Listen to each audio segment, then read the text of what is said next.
People often talk about what are their biggest fears. What are the biggest fears of a man? And what I've found, and this very much reflects the ancient scriptures that I've read within religion and philosophy, is that the biggest fear a man holds is to see himself as he really is.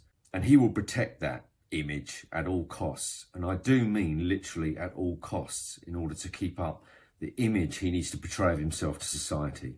And we often choose accomplishments in life to reinforce this image, or to distract us from what we don't want to look at within ourselves. So I know, and I've coached many really successful men, highly successful men, that have completely destroyed their families and completely estranged from their children. And I guess you would think to yourself, well, once they realise that, they would do everything they can to put it right. But I tell you now, it's a minimum that will do this. Because to let go of that image is their greatest fear, and they hang on to it even when it's destroying their lives around them. That's how powerful it is. So to presume they would do everything they can to repair that family angst and that destruction is to lack an understanding of what that image means to that man. For him to let that go, it's literally a form of death. It's like he's dying, because it's all he knows. It's how he functions in the world. It's how he understands and navigates through the world. So to let that go literally is a form of death. And what they're really avoiding is the courage to be vulnerable, to let that mask down and see what they're doing in themselves. That is what they're really avoiding. Brené Brown talks about courage and vulnerability a lot. In fact, that's the whole gist of what she speaks about.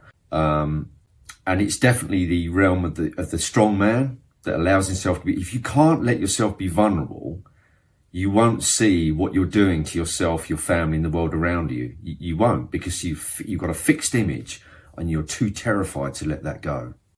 So if you look at the entire political spectrum across the world at the moment, you see this. You see men and women that are going out of their way to appear like these divine guides full of virtue, when actually, when you look at their quest for control and power, and how they really behave, you can see it's completely the opposite.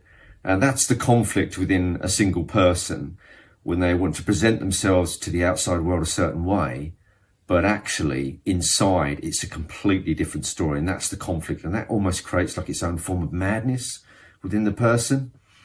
So that is why that they go through life not letting that mask slip. But it means in the quiet moments of their hearts and minds, there is that suffering, and it's an intense pain, because they're knowing on one side of it what they're doing is wrong. They know their whole life is a lie. They're speaking untruths, but they can't stop it because they haven't got the courage to be vulnerable, to see themselves as they really are. And no one wants to look in the mirror and see a monster. No one wants to see a jealous bully, a controlling weak man that hasn't got the courage to do the right thing and stand up to particular people and protect what really does matter. No one wants to look in the mirror and see that. And so they design a life and an image around the opposite, even though it's contradictory to what they really are. And this is the road to hell, not just for the individual, but for the people around them. That's why these weak people are so dangerous. So I had this in my own family with my sister. There was 3 men in the family that abused her. Extremely cruel, but it was all kept behind closed doors. So they allowed to indulge the darkness that they felt behind closed doors.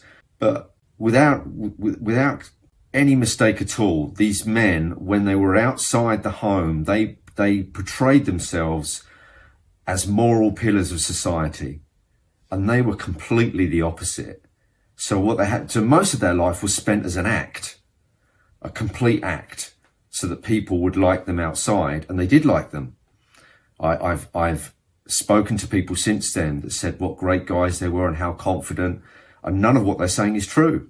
They were completely the opposite. They were men that lacked the courage to be vulnerable and see themselves as they really were, allowed themselves to see that, and they created monsters within themselves because of that. That's the danger of weak men and women that won't see themselves as they are. They literally create the monsters within themselves. So the one thing we can do as man is to look at the image we build of ourselves that we portray to the outside world, but also to do that mirror image. As the Michael Jackson song says, I'm starting with the man in the mirror. That's such a great line. And that is where to start, is to look and see the reality and ask yourself as man, am I a bully? Am I jealous? Am I manipulative? Do I lie all the time? Am I lying to myself? And look at those things. Because the way to distance ourselves and even dismantle this hierarchy of weakness we have at the moment is to change ourselves. And then we just get disconnected from it. And you don't actually listen to the words of people that are incongruent anymore. And that's how you dismantle the system. You have to start with yourself. And it's not comfortable knowing we're living a lie, burying our consciences into the background and trying to justify and rationalize why we behave the way we do, whatever that may be. And this is why I love practices like meditation. Meditation at the moment, it's spoken about almost as a form of stress relief, as making our life easier and letting things go. But I like to look at it more as to see yourself as you really are, to let the masks drop and to see yourself exactly as you are. And if you can do that, you start to see the same behavior and masks around you and distance yourself from that sort of behavior. But it starts within ourselves. So I recommend anybody does any mindfulness practice. And that doesn't have to be sitting on the floor surrounded by candles doing breathing exercise. It could be anything. It could be archery. It could be anything that works, even martial arts, anything like that can be used to facilitate a change within us, the individual. And that would have an effect on everything around us.